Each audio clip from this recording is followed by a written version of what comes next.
और अब मैंने महा तंदुरुस्त पान खा लिया है, अब मेरी दिमाग की बत्ती जलेगी। तो मैं जा रहा हूँ सागर से खुराई ट्रेवल्स एंड ट्रेन। तो मैं सागर रेलवे स्टेशन आ चुका हूँ और मेरे ट्रेन का समय है 7:22 और लेट हो चुकी है।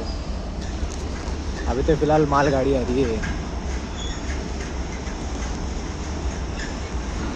और मेरी ट्रेन का नाम है हजरत निजामुद्दीन।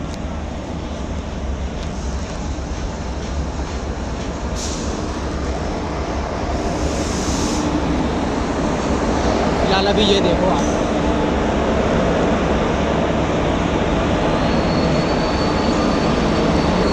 मालगाड़ी को तो इस पर खड़ा कर दिया, मेरी ट्रेन इस पर आएगी। वो क्या रहा है सागर सिटी में, अब बारी है साउका मेरे साथ।